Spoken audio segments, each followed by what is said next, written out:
Maintenant, c'est le marché monétaire. L'équilibre IS, l'équilibre L, LR. Donc, L, ça veut dire la demande de monnaie, M, ça veut dire l'offre de monnaie. Donc, l'équilibre sur le marché monétaire s'obtient lorsque LT est égal à M, MO. La demande est égale à l'offre L. Donc, heureusement que nous avons déjà fait ça dans le chapitre 1. Les motifs essentiels de demande de la monnaie. Donc, il y a 3 motifs de transaction, précaution et spéculation. Donc, ce n'est pas la peine de revenir. Donc, la demande de monnaie pour motif de précaution, de transaction, précaution. Donc, lorsqu'on dit transaction, on peut dire transaction seul. Ça veut dire quoi ça? Ça veut dire les deux. Transaction et précaution. D'accord? Et quand on dit, lorsqu'on met la lettre S, ça veut dire la spéculation. Puis la demande de monnaie pour motif de spéculation. Précaution, transaction, précaution. On ne va pas revenir. Donc, conserver des liquidités. Donc, la fonction LT a pour motif transaction, précaution. Donc, transaction, c'est le quotidien. Précaution, c'est l'incertain. C'est l'incertain. Donc, LT, c'est la demande. Donc, c'est la fonction de demande de monnaie pour des motifs de transaction. Ça veut dire quoi, T? Transaction, précaution. Elle dépend de quoi? On peut mettre également L1. L1. C'est la première partie de la fonction de demande globale sur le marché monétaire. Avec la liquidité, donc ça n'existe pas L, ça, donc normalement, la liquidité avec L', normalement ça n'existe pas L. Avec L', non, L c'est la liquidité, donc bien sûr. Avec L', c'est quoi L'? La dérivée première, elle est positive. Donc la relation, elle est croissante. D'accord? On a alors la fonction, elle est croissante, et les fonctions croissantes du revenu national, Y. C'est quoi E? Alpha, c'est le coefficient. Donc on aura ça, pardon. D'abord, on va mettre la fonction, elle est là. La fonction de demande de monnaie pour motif de transaction précaution. D'accord? Elle dépend du revenu national. Donc, puisque l'État n'existe, il n'y a pas encore l'État, il n'y a pas d'État. On suppose qu'il n'y a pas l'État. Il n'y a que les ménages et les entreprises. Dans ce cas-là, il n'y a pas d'impôt. Il n'y a pas d'impôt. Il n'y a pas de subvention. Dans ce cas-là, donc ça c'est un principe de S2, la macroéconomie de S2. Ça veut dire quoi ça? Ça veut dire que le revenu national est égal au revenu disponible. Parce que c'est quoi la différence? Ce sont les impôts. D'accord? S'il y a un impôt, qu'est-ce qu'il faut faire? Il faut mettre revenu national moins les impôts. Et ça te donne quoi? Le revenu disponible. Mais ici, dans ce cas-là, donc l'État n'existe pas, donc le revenu national, c'est Y. D'accord? Donc, la demande de monnaie pour motif de transaction précaution, elle dépend du revenu national avec un alpha. C'est quoi alpha? C'est le coefficient de dépendance. Quelle dépendance? La dépendance de la demande pour motif de transaction, elle dépend dépendance au revenu. D'accord? Dépend du revenu. C'est quoi alpha Y? C'est la part. C'est la part du revenu qui dépend, qui représente le motif de transaction précaution. Maintenant, la spéculation. D'accord? Donc, détention des liquidités, achat à bas prix des actifs réels aux fonciers, financiers et revente à prix élevé. Donc, la formule, c'est ça. La demande, donc DS, c'est quoi DS? Le motif de demande de spéculation. Elle dépend du taux d'intérêt. Donc, c'est quoi I? C'est quoi? Donc, la demande de spéculation, elle dépend du taux d'intérêt. Donc, il va y avoir un coefficient de dépendance. Tout à l'heure, la demande pour motif de précaution, il y avait un coefficient de dépendance par rapport au revenu. C'est quoi ce coefficient? C'est alpha. Ici, on va avoir bêta. D'accord? Avec la dérivée première, elle est comment? Elle est négative. La relation, elle est décroissante. D'accord? On aura ça. La demande de spéculation, elle dépend du taux d'intérêt plus une demande qui est, on peut dire, incompressible. Le I, c'est le taux d'intérêt, et c'est l'encaisse monétaire incompressible. De quelle forme? Il est de la forme moins A, moins AX plus B. Bêta, c'est quoi? C'est le coefficient de dépendance. Donc, alpha par rapport au revenu et bêta par rapport au taux d'intérêt. On les appelle des coefficients de dépendance. Au taux d'intérêt maintenant. Au taux d'intérêt. Dépendant de quoi? Dépendance de la demande de monnaie pour motif de spéculation. D'accord? LI. Mais, c'est très important, il y a deux taux très importants. Un maximum et un minimum. D'accord? Donc la fonction keynésienne, il joue, pour motif de spéculation, il a son rôle à l'intérieur de ces deux extrêmes, des écarts extrêmes. Un taux d'intérêt maximum et un taux d'intérêt minimum. D'accord? Donc la fonction de demande de spéculation, il est fonction décroissante du taux d'intérêt borné par I maximum. Ça veut dire quoi I maximum? Ça veut dire quoi I maximum? Ça veut dire que la demande est égale à 0. Qu'est-ce qu'on a dit la dernière fois? Que le motif de précaution, la liquidité, la détention de liquidité pour motif de spéculation, il est de sens inverse avec le taux d'intérêt. Quand le taux d'intérêt augmente, les liquidités pour spéculation, il diminue jusqu'à une limite, laquelle? C'est le taux d'intérêt maximal. Dans ce cas-là, l'agent, qu'il soit entreprise ou ménage, d'accord, il n'a plus besoin de détenir des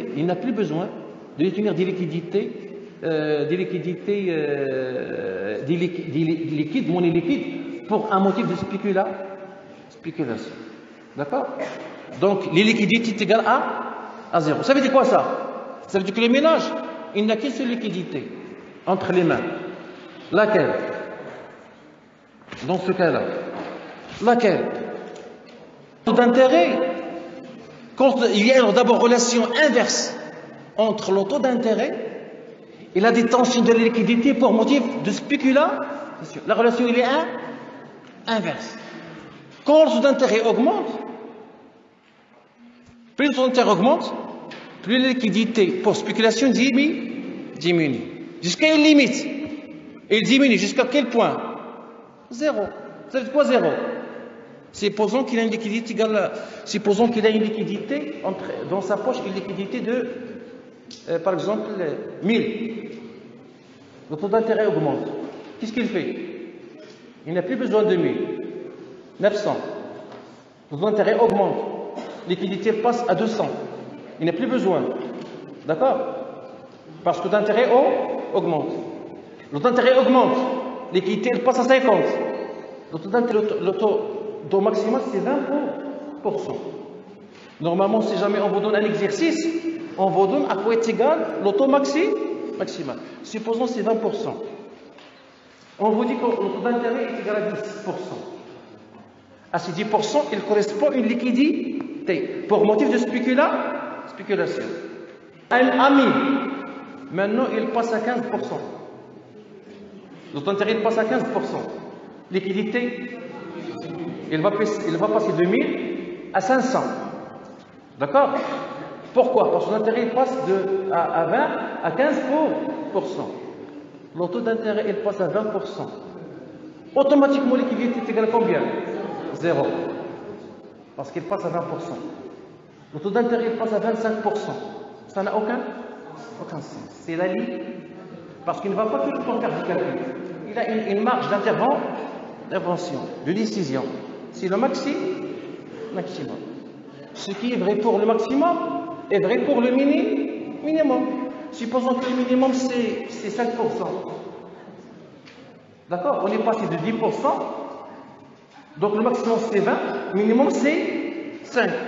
Dans ce cas-là, la liquidité il est comment? L'intérêt minimal de 5%. D'accord? Il passe de 5 à 3%. À quoi est égale liquidité? À quoi est égale liquidité? Donc on ne dit pas 1200. Qu'est-ce qu'on dit? Donc plus le taux d'intérêt il est en dessous de 5%, liquidité est comment? Il tend vers quoi? Vers l'infini. 5% c'est minimum. Donc liquidité, il est au maxi. Ce maximum-là, c'est quoi ce maximum? C'est l'infini. Il n'y a aucune différence. Ça veut dire une petite variation. De 5%, il passe à 4,9%. Et tombe vers l'infini. Il passe à 4,8%. Vers l'infini. D'accord? Donc, à quel moment, donc il y a donc la vraie fonction keynésienne, d'accord? Là où il n'y a pas ce minimum, ce maximum, c'est entre les deux. La relation est... Donc ça veut dire quoi ça? Ça veut dire quoi ça? Quand le taux d'intérêt, il atteint le maximum, à quoi tu gagnes liquidité? Zéro. Donc la courbe de demande de monnaie, il est comment?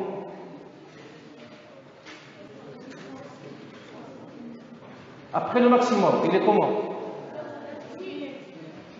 On ne peut pas dire nul. Parce qu'il n'y a pas, non pas l'infini, parce qu'il est comment sa forme. La forme. Entre le minimum et le maximum, quelle est la forme? Elle est quoi? Décroissante. Pour là où il y a le minimum, quelle est la forme? Puisqu'il va vers l'infini, quelle est la forme? Elle est horizontale. C'est quoi horizontal? Ça veut dire quoi horizontal? Nous avons l'axe des X, qu'est-ce qu'on a sur l'axe des X? Qu'est-ce qu'on a sur l'axe des X? La demande de monnaie. Et qu'est-ce qu'on a sur l'axe des Y? Le taux d'intérêt. Donc lorsqu'on dit horizontal, ça veut dire quoi ça?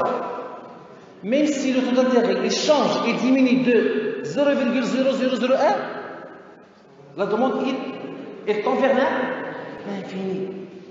Une petite variation d'intérêt, la demande de monnaie passe et tend vers l'infini. Quelle demande? Pour la liquidité, pour spéculation. Après le maximum, il est comment? Il n'est pas horizontal, vertical. Pourquoi vertical? Dans ce cas-là, il dépend de quoi? Donc il est vertical, dans ce cas-là. D'accord? Ça veut dire que la demande de motif de spéculation est égale à 0. Quel que soit le taux d'intérêt. Mais il existe quand même. Pourquoi? Parce qu'il n'y a pas que la demande de monnaie de spéculation. Il y a la demande de monnaie pour transaction. Donc après le maximum, la demande de monnaie est représentée uniquement par la demande de monnaie pour motif de transaction. À l'intérieur, en dessous du maximum, il y a les deux. D'accord? Il y a les deux motifs de spéculation, les motifs de détention de la monnaie. Après le maximum, si jamais l'agent détient une liquidité à 100%, elle dépend du revenu. Ils n'ont pas du tout d'intérêt. Entre le maximum et le minimum, il y a les deux. Une partie par rapport à l'intérêt, une partie par rapport au revenu. Au niveau minimal, il y a les deux égales. C'est ce qu'on appelle le trap à liquidité. Vous savez, dans ce cas-là, même si l'intérêt diminue, il n'a aucune influence. Il n'aura aucune. Ça veut dire quoi ça? Ça veut dire ça c'est par rapport également, c'est par rapport à la politique de l'État, la politique monétaire. Malheureusement, on n'a pas étudié, d'accord? Mais je vous ai donné quand même des signaux. Normalement, donc qu'est-ce qu'on a dit tout à l'heure? Le marché IS, l'équilibre IS et l'équilibre LM. Et je pense que vous avez compris, c'est le même principe.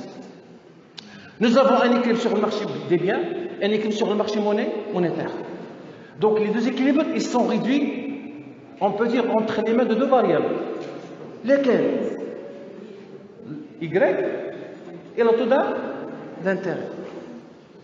Ça veut dire, c'est quoi Y? C'est le marché des biens et des services. C'est quoi le taux d'intérêt? Le monétaire. À ce moment-là, donc il n'y a pas de dichotomie. Donc qu'est-ce qu'on a dit pour l'école classique, libérale, pour Fischer? Il y a une dichotomie. Ils font la différence entre l'économie monétaire et l'économie réelle.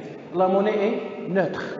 Parce que l'économie monétaire ne pourrait jamais corriger les équilibres de l'économie réelle. Puisque la monnaie ne peut pas. Donc comment se corrige l'équilibre? Comment on peut corriger les équilibres? De façon automatique, sans l'intervention de l'État. Il y a la main invisible. Il y a le mécanisme du marché. Donc, on fait appel à la monnaie? Non. Il y a dichotomie. Il y a un mur qui sépare les deux. Pour 15 ans. Regardez. IS, représenté par YI. L1, représenté par Y. C'est quoi Y? C'est l'offre globale, c'est le marché des biens et des services. C'est quoi I? C'est le marché monnaie. Ça veut dire quoi ça? Ça veut dire qu'entre le maximum et le minimum, le taux d'intérêt il peut baisser. Le taux d'intérêt il peut baisser. Quand il baisse, ça veut dire quoi ça? Que le motif de spéculation, il augmente. D'accord? Mais ça c'est pour le motif de spéculation. Mais globalement, qu'est-ce qu'on découvre? Que quand le taux d'intérêt diminue, c'est par rapport au motif de spéculation. D'accord? Il augmente. Il augmente le motif de l'électricité pour motif de spéculation parce que le taux d'intérêt diminue. Mais sur le marché des biens, le taux d'intérêt diminue, signifie quoi? L'investissement augmente. Ça veut dire que l'investissement, il augmente. Ça veut dire que l'État, il peut, à travers une politique monétaire, à travers une politique, quelle politique? De baisse du taux d'intérêt. C'est quoi ça? C'est le marché monnaie? Comment? À travers une création monnaie, à travers l'intervention des autorités monétaires, à travers une offre supplémentaire de monnaie. Donc ici, qu'est-ce qu'on rejoint? L'idée que j'ai toujours rappelé, le principe le multiplicateur de crédit. À la base, prise. Mais pour que les ménages puissent, pour que les banques commerciales ils puissent réduire le taux d'intérêt, il faut qu'il y ait une injection importante de la masse monétaire. Mais qui c'est qui prend décision? Les autorités monétaires. Donc les autorités monétaires prennent des décisions. D'accord? Mais seuls, ils sont incapables. Donc ils passent à travers quoi? À travers quel canal? Qui est ce canal-là? Le système bancaire, les banques commerciales. Donc si les banques commerciales ils font concurrence entre elles, pour baisser le taux d'intérêt, parce que dès le départ, l'État a décidé de créer plus de monnaie. D'accord? Donc qu'est-ce qu'il fait? Il va y avoir une baisse de taux d'intérêt. Pourquoi? Pour pousser les ménages à consommer plus et pour pousser les entreprises à investir plus. D'accord? Donc entre le maximum et le minimum, le taux d'intérêt il diminue. D'accord? Sur le marché monétaire. Mais sur le marché des biens, ça donne quoi? Ça donne une augmentation de l'investissement. C'est pour ça qu'il n'y a pas d'économie pour Jamila 15. Et pour les Keynésiens d'une manière générale. La monnaie est active. On peut utiliser la monnaie pour réaliser l'équilibre. Ça veut dire quoi? Que le taux d'intérêt diminue. Ça veut dire que l'investissement il va augmenter. C'est quoi l'investissement? C'est une composante de la demande globale. Et quand la demande globale augmente, l'offre globale il va augmenter. C'est quoi ça? C'est la croissance économique. Donc on va créer plus d'emplois. Donc on va réduire le change. Donc la monnaie est indispensable. D'accord? Pour réaliser ou pour qu'il y ait tendance vers la situation d'équilibre, la situation de plein emploi. Mais avec une précision. Bien sûr, on passe.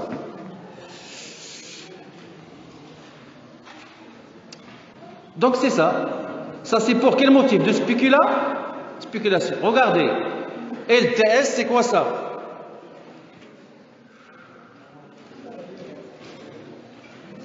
Le motif, la demande pour motif de spéculation, il y a le taux d'intérêt, le minimum et le maximum. C'est quoi le minimum? C'est la trappe à liquidité. Donc la demande il tend vers l'infini. Quand I est inférieur au seuil minimum là. D'accord? Donc ça ne sert à rien. Donc ça veut dire quoi ça? Ça veut dire quoi ça? Que l'État n'a plus besoin de réduire encore l'intérêt à un niveau qui est inférieur au minimum. Ça ne va avoir aucune influence sur l'activité économique. À quel moment il a une influence? Lorsque le taux il est compris entre le maximum et le minimum. Le maximum, regardez, à quoi est égal la demande pour spéculation? Est égal à 0. Entre le minimum et le maximum, qu'est-ce qu'il y a? Le taux d'intérêt. Il y a donc la fonction de demande de spéculation qui dépend du taux d'intérêt avec la dérivée est inférieure à 0. Donc cette partie-là, elle est comment? Elle est décroissante. Cette partie-là, elle est comment? Elle est horizon. Donc pour nous, le plus important, c'est cette partie-là qui est décroissante. Le taux d'intérêt diminue, la liquidité, il augmente. Liquidité pour motif de spéculation. Puis après, qu'est-ce qu'on a? La demande de monnaie totale. Donc il y a les deux. La monnaie, la demande pour motif de transaction, précaution, la demande pour motif de pour spéculation. Alpha et bêta, ce sont des coefficients de dépendance.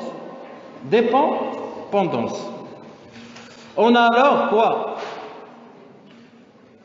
C'est ça la formule.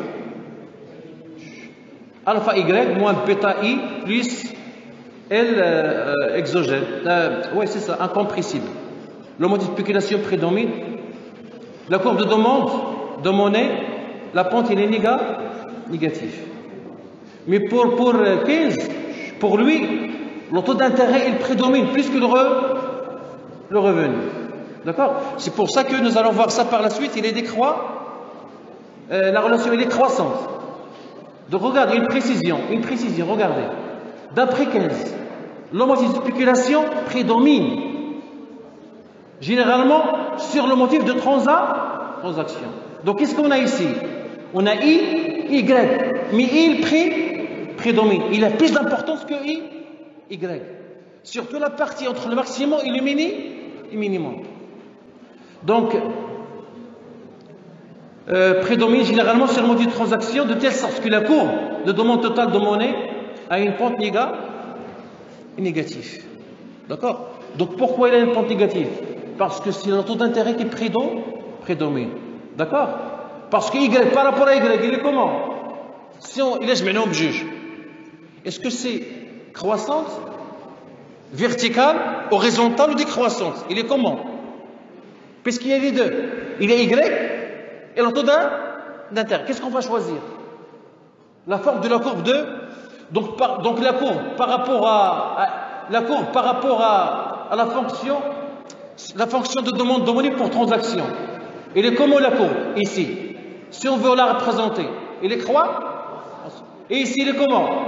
Décroissante. Avec un minimum et un maximum. Pour les deux, qu'est-ce qu'on va choisir? Croissante ou décroissante? Qu'est-ce qu'on va choisir? C'est pour ça que 15, qu'est-ce qu'il a dit? Il a tranché. Il a dit que la relation décroissante prédomine. D'accord? Il prédomine. D'accord? Donc, que la courbe de demande totale de monnaie a une pente qui est négative. D'accord?